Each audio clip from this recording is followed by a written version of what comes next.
The best team in the country, the Georgia Bulldogs, are headed down to South Carolina this Saturday to play a noon game against the Gamecocks.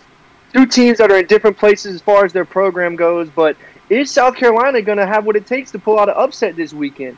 We're going to get into that and a whole bunch more, but first, before we get into it, we just posted a podcast. Today's Monday. It came out today. A whole bunch of good information there. We recapped last week and got into a whole bunch of stuff that we think you guys would love, in regards to college football. But with that out of the way, Drew, kicking it to you. You're the Georgia fan between the two of us. What's the main difference that you see from this Georgia team that you didn't see last year that you would classify as an improvement? Yeah, it starts with Stetson Bennett. Stetson Bennett has looked really, really good this year, in both against Oregon and against Samford. He looks confident now, and that's something we really didn't see last year from Stetson Bennett, where he had multiple games where he would make some good throws. He was a good game manager. He didn't turn the ball over and make a lot of mistakes, but there were a lot of throws he would miss, and it just looked like he was almost uncomfortable and unsure in himself. And I think part of it, too, was because JT Daniels was on his coattails, ready to go in at any moment and take that starting spot back. Now with JT Daniels out of the picture, it looks like Stetson Bennett understands now what his role in the team is. He looks very confident. He knows what he's doing in the offense. He's getting receivers the ball all around, getting a bunch of players involved. And you can just see it, the more he throws the ball, the more confident he is. And that's going to be really important for Georgia going forward. He's going to be more of a factor this year compared to even last year, because Georgia's running game hasn't impressed me one bit. I've seen Georgia run the ball against Oregon. I've seen him run the ball against Samford.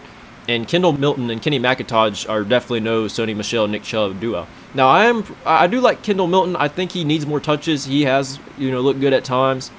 And Kenny McIntosh has struggled a bit. And in that game against Samford this past Saturday, Georgia did not run the ball good at all. And that's alarming for me, especially heading into this game. I think Kenny McIntosh had like 7 rushes for like 15 yards. Georgia's offensive line wasn't getting much of a push, and I'm not just throwing the blame on the running backs. I mean, that's the offensive line too. So that's definitely something I would take a look at for this South Carolina game. And if I'm a South Carolina fan, you have to understand, this game might be closer than you think. I know I spent a lot of last week bashing South Carolina fans, and I was in the comment section all last week talking about how South Carolina is going to lose to Arkansas. And look, I just want to clear up one thing. It's college football, okay? There's trash talking involved in college football. That is part of college football. Just because I say South Carolina is not going to beat Arkansas or going to beat this team, it doesn't mean I hate South Carolina. And obviously, they're a rival. I don't want to see South Carolina do well. I mean, that's just how it is as a Georgia fan. But at the same time, South Carolina does have the players, and they do have the coaching staff. They are heading in the right direction. But with that being said, they get a lot of advantages in this game. They play this game at home, first of all. And it's a noon game. I don't know what South Carolina's track record is for playing noon games, but I know Georgia's track record for playing noon games isn't very good. You usually get a Georgia team at noon that doesn't have much energy, and they just seem like they just kind of want to get the game over with and go home. And if that Georgia team comes out this week, this game could be way closer than most people think. Obviously, I'll get into the prediction and all that later on. But Aiden, we watched South Carolina this past week. What do you think the keys are going to be in order to keep South Carolina in this game? Yeah, so number one, I think that South Carolina cannot abandon the run game, even if it doesn't work in the first or second quarter. And that was what I said against when they played Arkansas, and they did abandon the run game. And you saw Arkansas go from 4-down linemen to 3-down linemen, not sending any pressure, letting Spencer Rattler just sit back, with just getting 3 guys rushed in his face. And Spencer Rattler started playing better. And then, once South Carolina noticed that they were just sending 3 guys, they started running the ball too and having some success running the ball. But, of course, they're going to have to be able to stay in front of the sticks. You don't want to get in a 3rd and medium, 3rd and long, and get this Georgia defense a chance to dial up pressure, because just thinking about it right now, I mean, I call Spencer Rattler Spencer Rattled. Just thinking about how he's going to react to some of this Georgia pressure, it's giving me chills right now.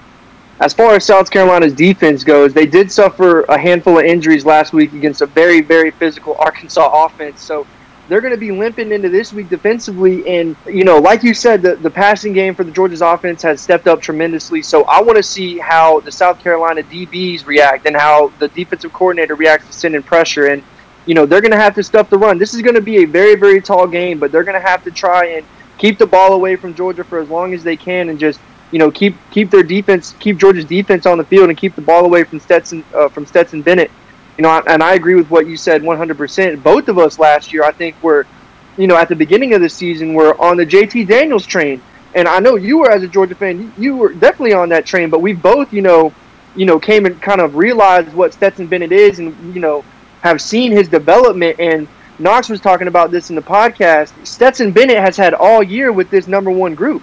Going into the last offseason, he was working with the threes where, you might not even get reps some days as a threes other than like as a scout team guy. So him being able to get, inflow and get chemistry with his receivers and get chemistry with his other players, that's obviously had a big impact on him so far this year. So they're going to have to try and keep him and Georgia's offense off the field for sure. And win the special teams battle. We saw in game one against Georgia State, South Carolina had a couple big plays on special teams that kept them in the game.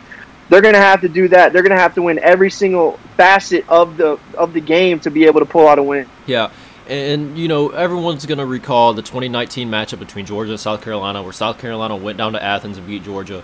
And if I'm looking at this game, there's a couple things I'm looking at. Like I said, Georgia has not ran the ball very well. In 2019, Georgia did not run the ball well against South Carolina. And secondly, if I'm South Carolina, turnovers, you're going to have to force some turnovers. When Jake Fromm committed 4 turnovers in that matchup of 2019, that really Georgia can never get any momentum. And momentum is so big in college football, and that was a prime example in that game right there. Georgia, an infinitely more talented team than that South Carolina team. When they didn't have any momentum, you couldn't really tell the difference in skill between those two teams. So if I'm South Carolina, I'm doing everything I can to force turnovers, force fumbles. You're going to have to stop that run game, and you can't let Georgia's run game get going. Obviously, that's a weakness that Georgia has. You can't let them get that going. I think South Carolina's secondary has always been pretty solid, and I still think they're pretty solid again this year. I think they played an okay job against Arkansas and limiting a lot of the big passes downfield, and they're going to have to do the same in this game. And I feel like if South Carolina does do that, and they do fit the run well, I think Georgia's not going to score as many points as people think. And that brings me to the line. The line for this game, it started off at 27 points in Georgia's favor. It has moved down to 24.5. So this is a tricky one. And people are going to look at me as a Georgia fan saying I'm biased. You're just going to take Georgia. And look, Georgia is way better than South Carolina. Georgia can win this game by 30 and 40 points and no one would bat an eye or be surprised. But in this game in particular, I would not bat an eye or be surprised if South Carolina kept this under 24 points. I think this game could have the potential to be close, especially in the first half. But when you look at that South Carolina team, Aiden's mentioned the injuries on defense, and if Georgia, plays their scheme and dials up pressure on Spencer Rattler, he's going to turn the ball over, and I feel like if that happens, South Carolina's going to have a very tough time scoring points. I think they're going to have troubles on defense because that defense might be on the field a lot more than they should. And I do think this is a game where Georgia really does get the run game going. So with that being said, that's going to go ahead and be my pick right there. I'm going to go ahead and take Georgia in the 24.5 points. Don't bash me in the comment section that I picked Georgia in this game, all right? South Carolina fan. There is hope for you in this game. I promise you. This game could be very close. Yeah, I agree. What you said about Georgia's getting their run game going, I think that can definitely happen as well because we've seen in both South Carolina games defensively they can't stop the run either. And so I think that the blueprint to beat South Carolina is out. I think Arkansas showed everybody last week, like, South Carolina's run defense is really, really bad. And if Georgia does get that run game going, like, we know the type of offense that Kirby Smart runs with this Georgia team. If that run game is going and it's consistent, they can open up the playbook and it gets really, really scary really quick. Now, with that being said, like you mentioned, rivalry game, South Carolina and Georgia, it's going to be a huge emotional game. What I'm most interested to see from this game is how is Shane Beamer's Gamecocks going to react? Are they going to lay down after having a bad start to the season or, a questionable start to the season? How are they going to come out and are they going to punch this Georgia team in the mouth? And if they do punch this Georgia team in the mouth, how are they going to be able to rebound? Now, of course, defending national champions and even the guys that they're replacing that they lost to the draft, the guys they're replacing them with had experience playing last season. So this is, I'm a Tennessee fan. I have to put up with Georgia fans all the time. So I'm not the biggest Georgia guy. And, I just said that this is a rivalry and this has the potential to be a close game. But South Carolina's defense, especially in the run game, it's just too questionable. This Georgia team, if I'm Kirby Smart, I'm telling them, look, Alabama just almost dropped one to Texas. We can lose to anybody. And I think that he's going to want to hammer the fact that his Bulldogs are the #1 team in the nation. So with all that being said, I'm with you. Give me Georgia with the points. In South Carolina. Yeah. And you start seeing these with really good teams. There's you have your Alabamas and Georgias, and every once in a while they're going to have a game where they look flat. Obviously, we know what Alabama looked against Texas last week, and we've seen games where Georgia didn't look good. I mean, I'm taking last week, for example. Georgia didn't look good against Samford. They didn't impress me one bit. Georgia did not look like they wanted to be there. But usually when you have a good coach like Kirby Smart or Nick Saban, they get the best out of their players that following week. That they don't tolerate with subpar performances because of effort. So if I'm a South Carolina fan, that's definitely one thing I'm taking into account too. Just because Georgia didn't play a good game against Samford last week, that same Georgia team is not going to be coming to Columbia, South Carolina. You're going to see a pretty motivated Georgia team. That first half is going to be very key, I think, in how that game is going to go. And Aiden, you brought up a good point about how South Carolina is going to rebound. Shane Beamer, I think, is a really good coach. I still think he's going to get the best out of. He's still going to get the best out of his players. Now, what's going to happen, say, if Georgia goes up by 2 scores early in the first quarter, if that was to happen, how will that team rebound? There's no telling. If I'm a South Carolina fan, I'm hoping South Carolina avoids that at all costs. With that being said, this video is getting a little long. I'm going to go ahead and wrap it up here. We got our picks, and obviously, please check out our podcast. There was a lot of great information in that. And that's definitely going to be something I think we're going to start hammering in after College Football Saturday. So definitely be on the lookout on those starting every Monday from this point forward. We'll probably have one of those out.